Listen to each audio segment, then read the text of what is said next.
اللهم صل على محمد وآل محمد. Bismillahirrahmanirrahim. Qeybətin əsl səbəbinin bilinməməsinə baxmayaraq, rəvayətlərdə bir sıra zahiri səbəblər qeyd olunmuşdur. Bir neçə məqsəd və məsləhətlər bəyan edilmişdir qeybət məsələsi ilə bağlı. Onlardan biri də xovful qətldir, öldürülmək qorxusu və yaxud can qorxusu. Həzrəti Məhdi əleyhissalamın qeybətinin zahiri səbəblərindən biri də bəzi rəvayətlərdə xovful qətl olaraq göstərilir, can qorxusuna görədir. Məsələn, Zürarə rəhmətullah əleyh buyurur ki, İmam Baqir əleyhissalamdan eşitdim ki, Həzrət buyurur, İnnə lil-qaim qeybətən qablə zuhurihi. Həqiqətən qaim əleyhissalamın zuhurundan öncə qeybəti var. Salavat zikr elə.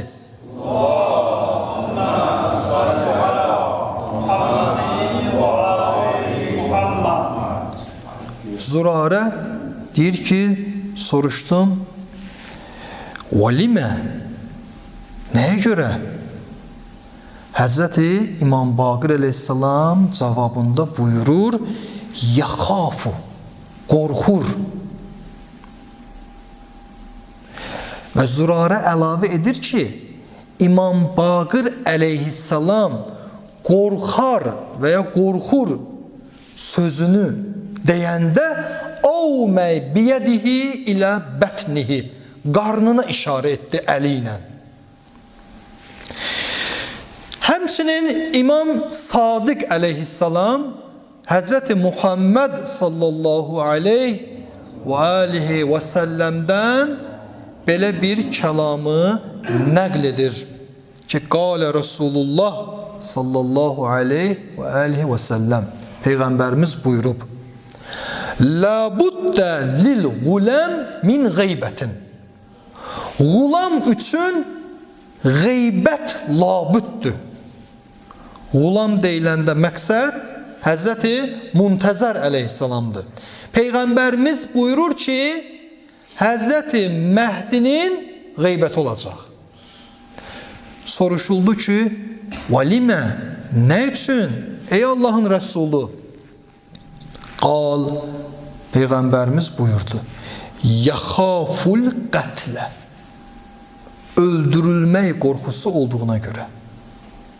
Xülasə, can qorxusu. Yaxşı.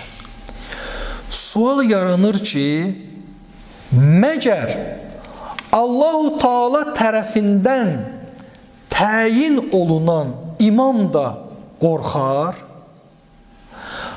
Axı, onun qorxaqlığı imamət məqamı ilə ziddiyyət təşkil edir. Əgər zehinlərdə belə bir sual yaransa, cavabı budur. Birincisi, Həzrəti Məhdi əleyhissalamın can qorxusu nəfsi qorxu deyil ki, biraz da yaşayar, hansısa şəxsi planı var, onu həyata keçirmək üçün canından qorxur. Belə bir nəfsi qorxu deyil. Həzrətin can qorxusu böyük bir fəsadın qarşısının alınmasından ötürüdür. O da imamət nəslinin yer üzündən kəsilməsidir. Yer üzünün höccətsiz qalmasıdır. Axı bilirsiniz, Həzrət zuhur edəndə bir çox hökumətlər onu özlərinə təhdid olaraq görəcəklər və istəyəcəklər ki, onu qətlə yetirsinlər. Digər tərəfdən də məlumdur ki, Həzrət Məhdidən sonra nə bir peyğəmbər gəlməyəcək, nə də bir imam olmayacaq. Sonuncu höccət Həzrət Muntəzər əleyhissalamdır. Bu bir. İkincisi də qorxu hər bir halda mənfi qarşılanmır ki. Bəzən qorxu qorxaqlıqdan yaranır. Bəzən isə qorxu ağıl və məntiqə əsaslanır. Məsələn, döyüş zamanında döyüşdən qaçanla düşmənin gülləsindən qorunmaq üçün hansısa bir qayanın arxasında gizlənən şəxsin arasında fərq var. Həqiqətdə hər ikisində qorxu var. Amma qorxaq adı birinciyə şamil olur. Döyüşdən qaçana, düşmən gülləsindən yayınmaq üçün, qorunmaq üçün səngərdə gizlənən və yaxud da hansısa bir dalın arxasında gizlənənə qorxaq deməzlər ki, əksinə onun işi təqdir olunar. Ona igid də deyərlər, qəhrəman da deyərlər. Onun güllədən qorxusu nədən ötürüdür? Tez ölməsin, bəlkə vuruşub daha çox düşməni məhv eləsin. Bu qorxu məzəmmət olunmur ki. Heç ona qorxaq da deməzlər. Həzrət Məhdi əleyhissalamın can qorxusu birincidən yox, ikincidəndir. Hətta Qur'an-ı Kərimdə qorxunun bu növünə də işarə olunub. Həzrəti Musa əleyhissalam barəsində Qəsəs surəsinin 20-ci və 21-ci ayələri. Bismillahirrahmanirrahim. Və cəə rəculun min əqsəl mədinəti yəs'ə. Şəhərin o biri başından bir kişi tələsərək gəldi Həzrət Musanın yanına. Tarixə baxanda həmin kişinin Hizqil peyğəmbər olduğu yazılır. Tələsərək gəldi Musa əleyhissalamın yanına, qalə və dedi: Ey Musa, innəl mələə yə'təmirunə bik liyaqtuluk. Ey Musa, qövmün böyükləri yığışıblar bir yerə, səni öldürmək barəsində məşvərət və məsləhət eləyirlər. Ki, səni öldürsünlər. Liyaqtuluka, səni öldürsünlər. Fəxruc, çıx buradan. Həzrət Musa əleyhissalam bunu eşidəndə fəxərəcə minhə, çıxdı şəhərdən. Necə halda? Xaifən yətəraqqab. Xaif, xof sözündəndir, qorxu. Qorxan halda çıxdı. Səksəkə edən halda çıxdı. Ki, yətəraqqab. Sanki bir hadisənin baş verməsini gözləyən halda şəhərdən xaric oldu. İndi kimsə deyə bilər ki, Həzrət Musa əleyhissalam canının qorxusundan, ki, mənfi mənada qarşılanan can qorxusundan ötürü çıxdı, getdi. Xeyr. Həzrət Musa əleyhissalam bilirdi ki, onu öldürəcəklər və o da canını qorumalıdır. Axı Firon, məlun və onun havadarları batıl inancı yayırdılar. Həzrət Musa əleyhissalam sağ qalmalıdır ki, onların qarşısında dura bilsin və təvhid inancını çatdırsın cəmaata.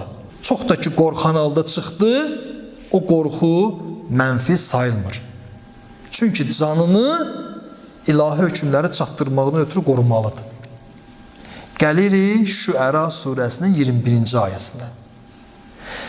Həzrət Musa əleyhissalam buyurur ki, fəfərərtu minkum. Mən sizin yanınızdan, sizin əlinizdən qaçdım ona görə ki, ləmma xiftukum, sizdən qorxurdum. Sizdən qorxduğum üçün sizin yanınızdan qaçdım. İndi arxasına baxın ayənin. Arxasıca buyurur ki, fəvəhəbə li Rabbi. Daha sonra Rəbbim mənə hukmən, hikməti hədiyyə etdi. Yəni mənə hikmət verdi. Əlavə olaraq وَجَعَلَنِي مِنَ الْمُرْسَلِينَ və məni mursal peyğəmbərlərdən biri qərar verdi. Aha, əgər Musa əleyhissalamın qorxusu mənfi qarşılansaydı Allah-u Teala dərgahında, o qorxub qaçandan sonra Allah ona hikməti verərdi.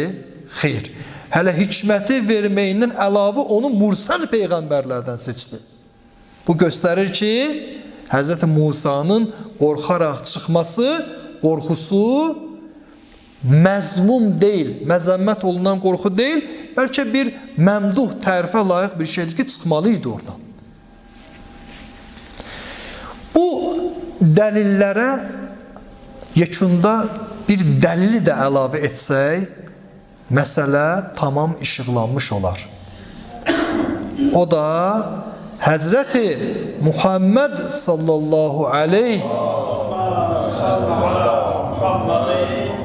və alihi və səlləmin Hira mağarasına getməsidir. Öz canını qorumaqdan ötürü Peyğəmbərimizin Hira mağarasına üz tutmasıdır. Kimsə iddia edə bilməz ki, Peyğəmbərimizin Hira mağarasına getməsi onun qorxaqlığındandır. Həmçinin Həzrəti Məhdi əleyhissalamın da Accəlallahu fərəcəhu şərif, onun da qeybə çəkilməsi ki, barəsində deyilir öldürülmək qorxusudur. Qorxu bu qorxudandır ki, Allah-u Teala tərəfində, dərgahında təqdir olunur.